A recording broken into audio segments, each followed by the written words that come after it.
This podcast is presented by the Bank of San Antonio, our community's power source for entrepreneurial business growth. This episode is dedicated to all the entrepreneurs out there powering the possible and earning their growth every day.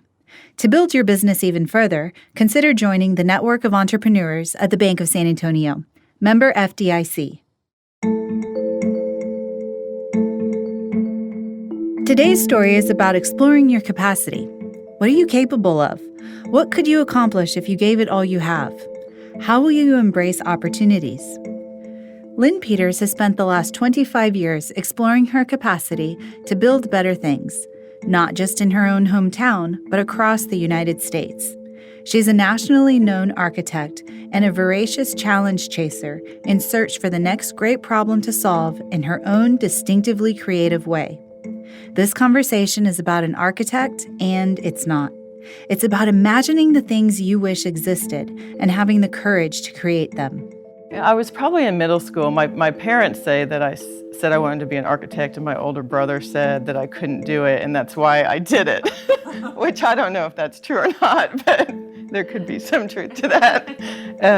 But I was pretty young. I was always interested in art, and I was always interested in science and in building. I probably didn't understand what an architect did.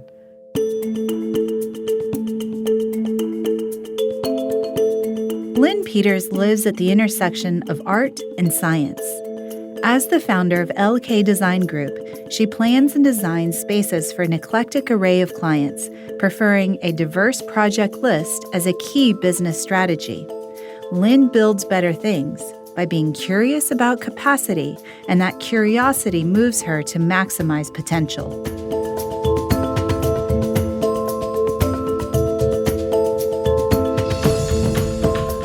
Welcome to San Antonio Business Heroes.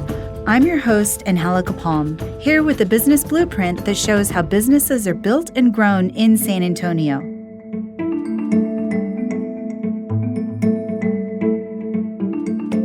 Today we share exclusive insights about cultivating collaboration and the rush of exhilaration when you accomplish something great. No one knows this better than Lynn, who started her company at age 28. With a couple of $1,000s of personal savings and absolutely no fallback plan. Today, LK Design Group has 15 employees and a roster of well-known clients. Her daily mission is to build relationships, measured by, as Lynn says, clients knowing that they can depend on you. You know, I wasn't sure, and I started it just kind of wanting to do my own types of projects. And then just over the years, it has grown. And so now, 22 years later, I'm licensed in, I think, 41 states, and we do work all over the country.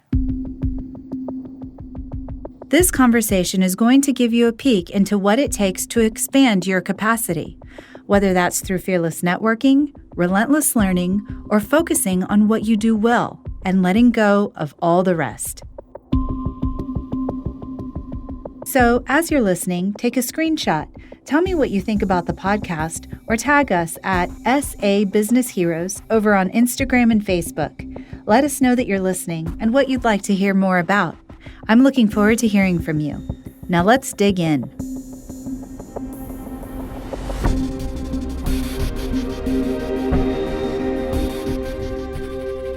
LK Design Group was a result of turning wrongs into rights. Like many entrepreneurs, Lynn gained her initial experience at a corporate firm. There, she acquired foundational knowledge, but she also saw problems, especially those around client service, which she knew could be done better. She internalized this insight as she set out to do her own thing, her way, with passion, pride, and joy. I didn't have, as odd as it sounds, I didn't have a lot of aspirations to be an entrepreneur. And to necessarily start my own business. I started it because I didn't feel like I was in control of the service level to provide to clients and what I wanted to do. In starting her own business, Lynn focused on what could be improved.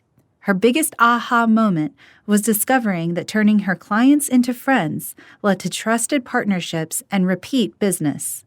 I think it's building relationships with people. Part of it is doing good work and being, conscious of that aspect, the technical and the architectural part. And then part of it, I think, is building a relationship with people, and they can depend on you. And, we've made it easier where instead of going to a new city and hiring a new architect, they find it easier that they can just send us.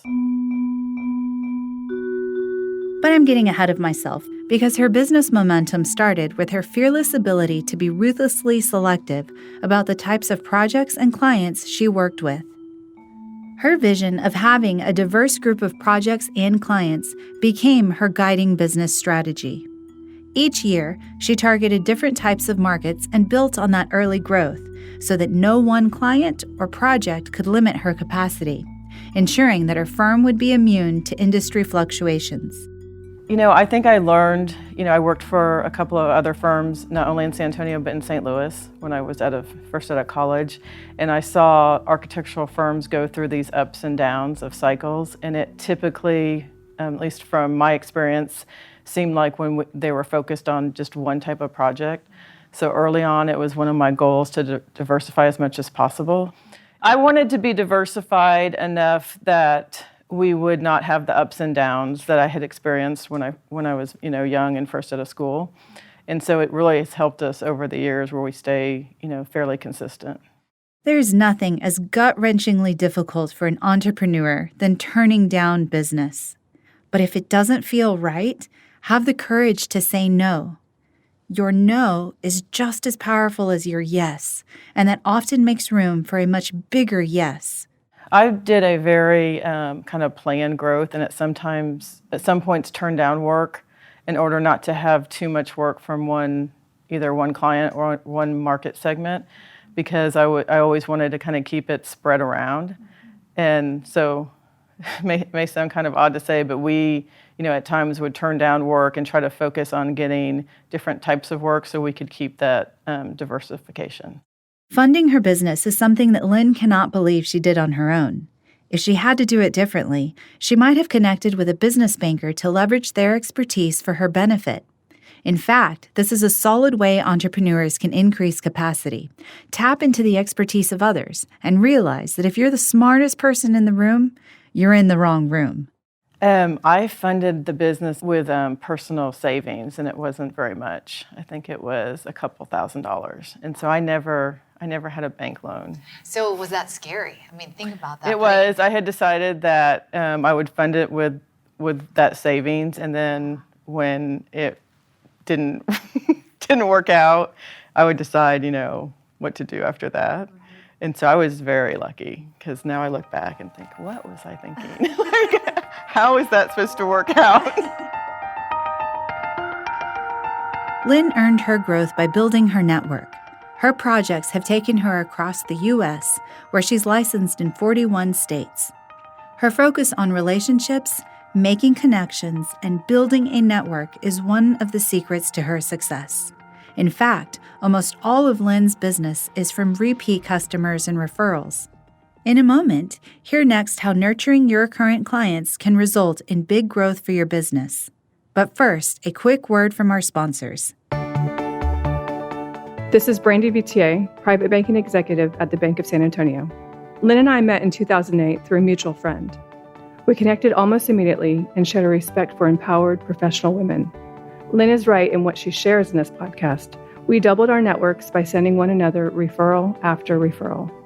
I have gratitude because we grew our friendship into a partnership. If you're listening right now and you're inspired to get more from your business banking relationship, let's get in touch. My contact information is listed in the episode show notes. Thanks.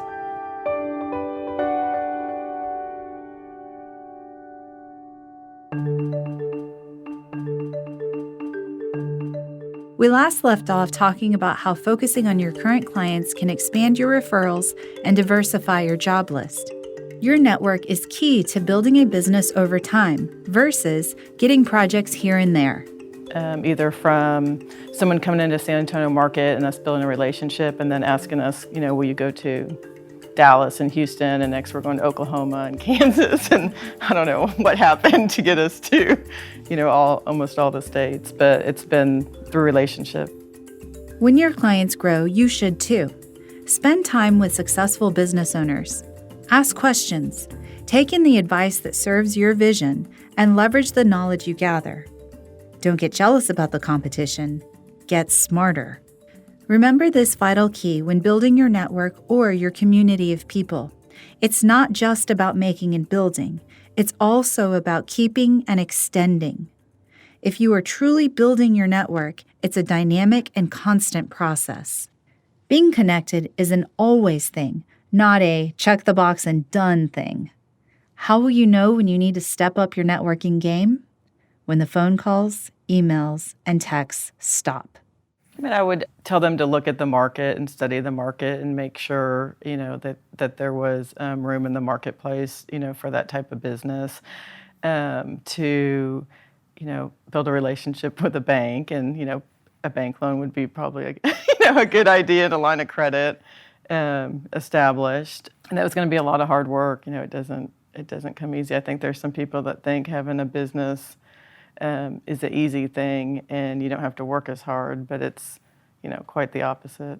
Many entrepreneurs go out on their own because they want to do things their way, but that independence comes with a demand to continually improve. It's easy to become comfortable in what you know, but it's also a good way to become irrelevant. Lynn is continually motivated by using innovation to enhance her business. In fact, now, for all client proposals, she uses virtual reality so that clients can see projects before they come into being. It's always changing, and technology is always changing in our profession. And part of it's just staying in tune and a lot of education, constant new education on, what's developing. At this point in Lynn's business, her focus is mentoring and growing her team so that she can multiply leaders within her organization, including her daughter, who was a toddler when Lynn started the company. Yeah, they learned quite a bit. I remember my son was probably in either first grade, and his teacher at the parent-teacher conference said, your son just knows everything about computers. And I was like, what?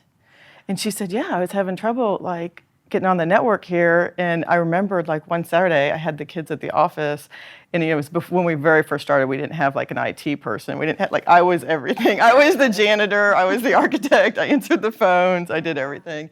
And I had the kids at each computer logging on. I was trying to load software, and I didn't realize they had learned how to do that when they were become technicians right, themselves. Super young. That's incredible. Well, and I can imagine, being a mom, having your kids come to the office and learn exactly what it takes to be a business owner, because they saw firsthand their mom being the janitor, being the technician, being the accounts receivables person. So all of those roles. Mm-hmm. And looking at what you're most proud of now as an entrepreneur, what would that be? I'm proud of, on a personal level, of my kids is one of my biggest accomplishments. And then on a personal level, I'm proud of my office staff, too. I've got employees that have been with me for, 10, 15 years, and we've all worked together. Lynn's approach to hiring has evolved as she has learned more about what qualities are most important within her team. For LK Design Group, an eagerness to learn far outweighs a golden resume. Over the years, I think, any business owner learns, from experience. I found over the years that we do best if we hire someone that's eager to learn and appears that they are hardworking, because I feel like we can teach the other skills.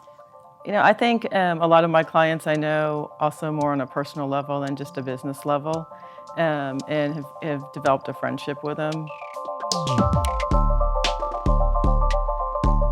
In reflecting back on my conversation with Lynn, I was inspired by her strength of will. She fights her fight and rises up to her calling with grace, purpose, and power. And so can you. It's within your reach. Some days it's hard, and some days it's easy. I think it's probably like any job. I feel like I've been fortunate, and the company's been fortunate, and I think it's come from just a lot of hard work and employees that have also, given a lot of hard work over the years. Do you ever stop thinking about the business? No. Constant? Constant. From first out of the day to the very last? Yeah. Yes. When you look at the next 15 years of your business, what do you see happening? I see transitioning and giving, more people a leadership role, and kind of mentoring people to do what I've done over the past 20 years and hope that they're, continued and successful.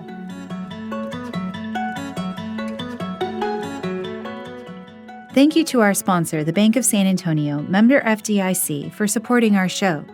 Now, if you're like many San Antonians out there who have a great idea but don't quite know how to get started, or if you have a business and you're thinking about expanding your capacity, you know that there's plenty of information out there, but you don't have time to scour the internet for it.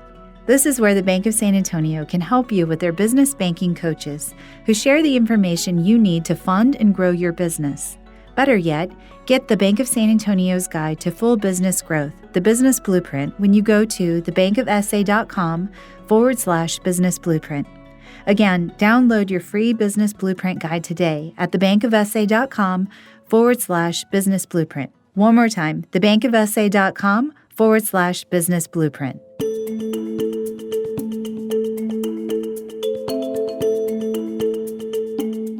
Thank you for listening to the show this week. You can subscribe to the show on Apple Podcast and Spotify or wherever you get your podcasts. And while you're there, please do give us a review. You can also write to us on Facebook and Instagram at SA Business Heroes. Our show is produced this week by Catherine Sanchez. Also, special thanks to Lynn Peters for sharing her expertise and advice. I'm Angelica Palm, and you're listening to San Antonio Business Heroes from the Bank of San Antonio.